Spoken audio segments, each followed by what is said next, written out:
Emotional Intelligence by Bradberry and Greaves. Some people are distinguished by the extraordinary ability to read body language. You find them able to understand people and absorb their emotional expressions in no time. You may also find them have the ability to absorb the anger of an angry person or reassure a nervous or an anxious person. The measure of this skill is called the EQ. Emotional intelligence is a measure of your ability to recognize and understand your own feelings and the feelings of others, and to control these feelings and harness them to your advantage. People who are good at reading others have great emotional intelligence. The emotional intelligence scale includes 4 different items. The first is self-awareness, which means the ability to understand your feelings and behaviors. The second is self-management, which means the ability to manage and control oneself to act correctly in various situations.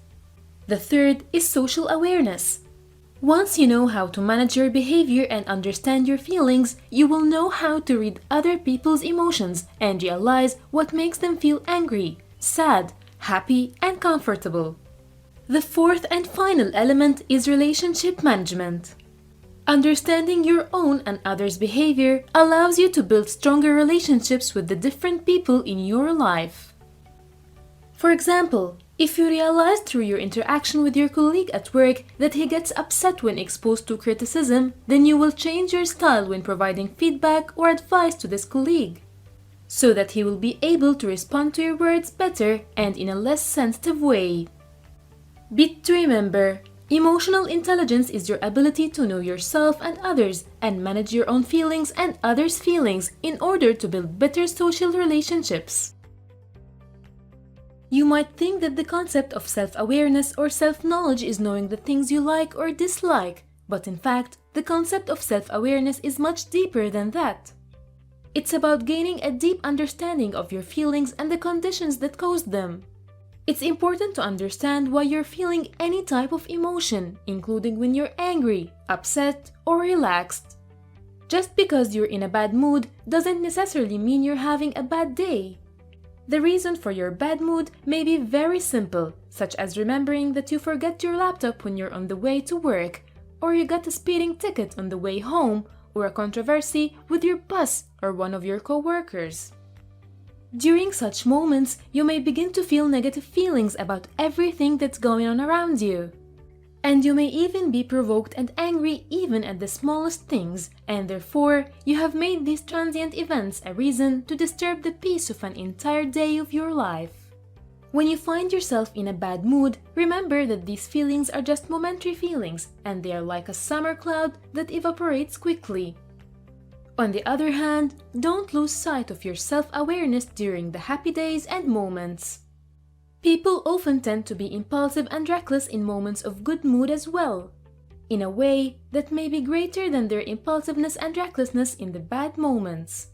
Imagine that you have recently received a financial allowance from your company. On the same day, you go to your favorite store, and you find that it has announced great discounts. Therefore, you're overwhelmed by the desire to buy everything that you can buy. In that moment, your excitement may surpass your other emotions, and you may forget to stop and ask if you really need the things you're buying. Ultimately, your momentary mood may quickly turn into rapid disturbance when you receive your credit card bills at the end of the month.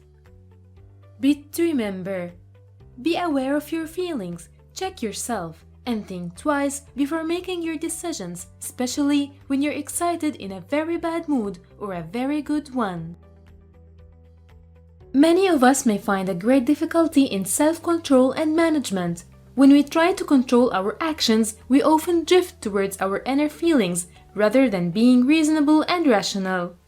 Also, many of us tend to give up when times get tough. Correct self-management is a critical component of high emotional intelligence.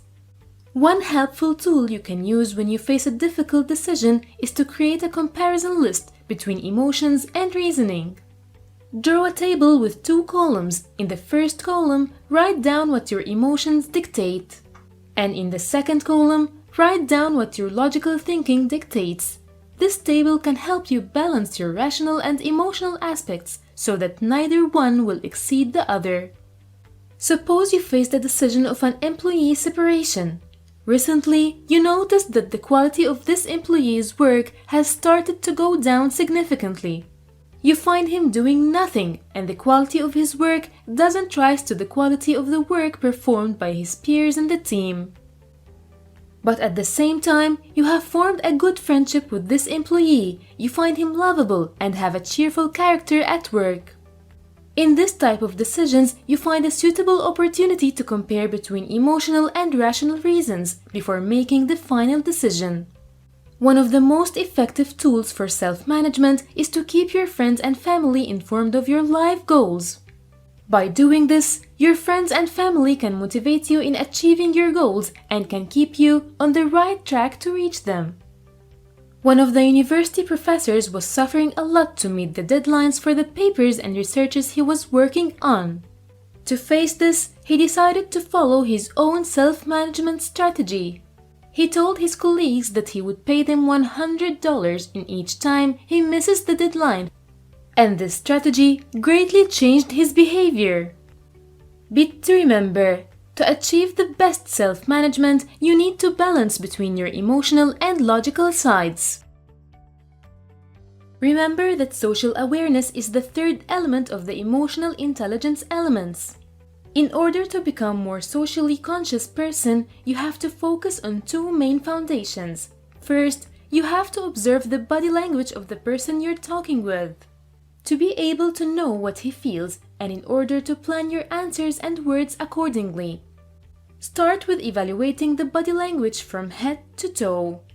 Notice the eyes first, as eyes uncover a lot of emotional signs. For example, blinking quickly may refer to deception and lying. Then move to the mouth. Is the smile of the person in front of you a real one or a fake one? Observe his shoulders. Are they saggy or in a state of stagnation and tension? Shoulders can reveal self-confidence or shyness. After reading the body language of the person in front of you, choose the way of your talking accordingly. If the person in front of you is angry, this indicates that the time is not right to disturb him with questions. You may have to wait for his body language to change in order to reflect a better mood.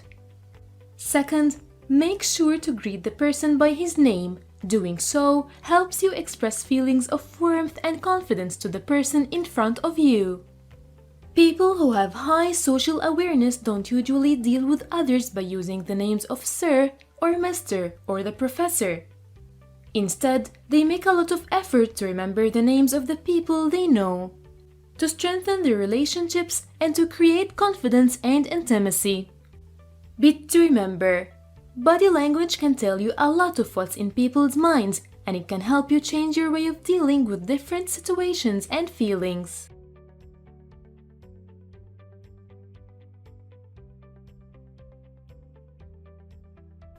Thanks for watching. Please follow our social media accounts. And don't forget to like this video and subscribe to our YouTube channel.